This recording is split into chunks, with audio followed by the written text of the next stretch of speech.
Hi friends मु वर्षा welcome करूची आपनको इस वर्षा वारल को। तो आज नेक्स्ट डे मॉर्निंग रो वीडियो। तो आमे एबे हैदराबाद रे अछु। तो हैदराबाद रे आमे एठी ब्रेकफास्ट करनलु टिके। तो ब्रेकफास्ट हम समस्त रोसाई आनी खाइलु। तो ब्रेकफास्ट कर सरला परे पुणी आमे बाहरिबु पुणी आमे तो देखो जिबा रास्ता बहुत सारा मइंस भी आमे देखिलु। तो या फिर हमारा स्टार्ट होगला गोटे बहुत बड़ जंगल रास्ता पहाड़ जंगल बास खाली से पहाड़ जंगल भीतर ही गोटे दिन पड़ेगा हमर। तो से रास्ता गला बेले से पहाड़ मांकड़ आसी हम गाड़ी को घेरी गले। तो आम पाखे किसी फ्रूट्स थिला तो से देदेलु से ही पड़ेले। देखो बस एंजॉय करते व्यू गुड़ाक। तो बास एमती पहाड़ आमती जंगल लगी रही गोवा जाए पहुंचला जाए यही पहाड़ जंगल लगी रही बस एंजॉय करंतु।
तो देखो आम विशाखापाटना देकी गला बेले गोवा तो आमको मिलला यही जगटा जोटा कि से विशाखापाटना कि कर्नाटक से साइड रे पड़ो।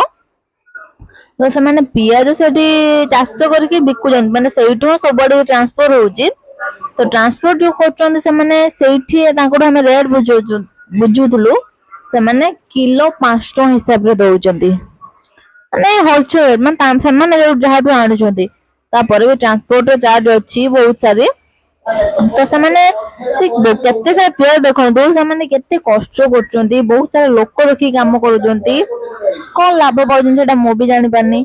किंतु सेटा से किलो 5 टका हिसाब रे दउचंदी बोले हमो कहले हमको भी बहुत कहले कि तमे नेई जा बोलिया। किंतु जेहेतु आमे गाड़ी रे आसचु पुणी आनिया पे हमको सुविधा तो आमे एते आनि पाइलुनी। तो सेठी सब चाष होउची बहुत सारा मक्का जड़ा तेल टमाटो लंका लेंबू बहुत सारा आमे देखो सब केमती चाष सब देखो बहुत सारा गछ सब प्रकार चाष करचंदी। तो आसला बेले आम तापर मिलगला फ्रूट दुकान गोटे। तो फ्रूट्स आम से आइलु पपया खाइलु तापर पुणी स्टार्ट होला से जंगल रास्ता बस टिके मार्केट तापर पुणी बहुत सारा जंगल टिके मार्केट जंगल एमती रास्ता पार कर आसलु। से जंगल गुड़ाक खाली जंगल नुह से सब चाष होती जो कि मक्का धान धान बहुत कम चाष होती किंतु मक्का लंका लेंबू टमाटो ବାସ୍ ଏଇଗୁଡାକ ହିଁ ବହୁତ ଜଡା ତେଲ ଏତିକି ବହୁତ ମାତ୍ରାରେ ହେଇଥିଲା। ତ ଆମେ ସେଇଠୁ ସବୁ ଦେଖି ଦେଖି ଆସି ପହଞ୍ଚି ଗଲୁ କର୍ଣ୍ଣାଟକରେ। ତ କର୍ଣ୍ଣାଟକରେ ଆମେ ଲଞ୍ଚ କରିବା ପାଇଁ ଆସିଲୁ ଏଠିକି। ହାଇଦ୍ରାବାଦରେ ବ୍ରେକଫାଷ୍ଟ କରିଥିଲୁ। ତ ଆମେ ଆସି ପହଞ୍ଚିଲୁ କର୍ଣ୍ଣାଟକରେ। କର୍ଣ୍ଣାଟକରୁ ଆସି ଆମେ ଲଞ୍ଚ କରିବା ପାଇଁ ଆସିଲୁ। ତ ଲଞ୍ଚରେ ସମସ୍ତେ ଖାଇଲେ, ମୋର ଉପାସ, କାରଣ ମତେ ଗାଡିରେ ଆକ୍ଚୁଆଲି ବାନ୍ତି ହୁଏ। ତ ସେଥିପାଇଁ ମୁଁ କିଛି ଖାଇଲିନି। ବାସ୍ ଆସିଲା ଦିନଠୁ ଏମିତି ଉପାସ କଣ ଟିକେ ଟିକେ ଖାଇକି ଆସୁଛି, ନହେଲେ ସେମିତି ହିଁ ଆସୁଛି। ତ ଆମର ଏଠି ଯାହା ଦରକାର ଥିଲା ଆମେ ଅର୍ଡର ଦେଇଦେଲୁ। ତ ଏଇଟା ତାଙ୍କର ୱେଲକମ ରେ ଥିଲା, ଯୋଉଟା କି ଗୋଟେ ସୁପ୍ ଟେ ଥିଲା ତା ସହ ପାମ୍ପଡ଼। ତ ଆମ ଖାଇବା ପଳେଇ ଆସିଲା। ତ ଖାଇବା ଆସିଲା ପରେ ଆମ ସମସ୍ତଙ୍କର ଖାଇବା ଆସିଗଲା। ତ ଆମେ ସମସ୍ତେ ଖାଇଦେଲୁ। ଖାଇସାରିଲା ପରେ ଆମେ ପୁଣି ଆଉ କିଛି ଅର୍ଡର କରିଥିଲୁ, ଯୋଉଟା କି ଛୋଲେ ବଟୁରୀ ତ ଏମିତି କିଛି ଆସିଥିଲା ବି। ତ ଆମେ ଖାଇଦେଲୁ ସମସ୍ତେ। ଦେଖନ୍ତୁ ଏତିକି ହିଁ ଥିଲା ଆମ ଥାଳିରେ।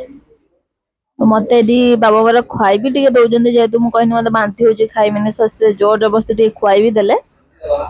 ଏତିକି ଆଇଟମ ଥିଲା ଦେଖନ୍ତୁ, ଯୋଉଟା କି ଡାଲି ଥିଲା, ପଖାଳ ଭାତ ଥିଲା, ନର୍ମାଲ ଭାତ ଥିଲା, ଜିରା ରାଇସ୍ ଥିଲା, ତା ସହ ଗୋଟେ ଗୋଲାପ ଜାମୁନ ଥିଲା, କୋବି ତରକାରୀ ଥିଲା। ତ ବର୍ତ୍ତମାନ ଆମେ ଖାଇସାରିଲୁ। ସେ ହୋଟେଲ ବାହାର ଏମିତି କିଛି ଥିଲା ଦେଖନ୍ତୁ। ଖାଇସାରି ପୁଣି ଆମେ ବାହାରିଲୁ।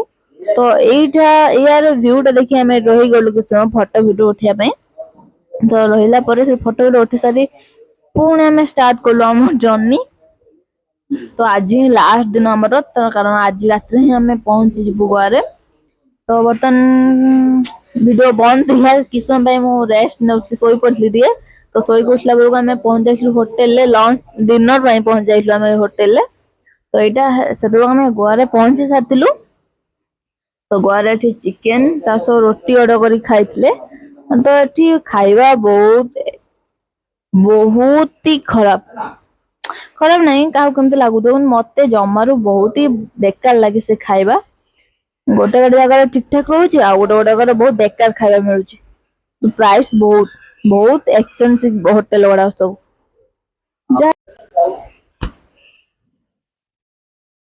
ତାପରେ ଆମେ ଏଠି ଖାଇସାରିଲା ପରେ ଆମେ ପୁଣି ପଳେଇ ଆସିଥିଲୁ ଗୋଆରେ ଗୋଟେ ହୋଟେଲ ନବା ପାଇଁ। ସେ ପୁଣି ଦେଖା ହଉଛି ମୁଁ ଗୋଟେ ନେକ୍ସଟ ଭିଡିଓରେ।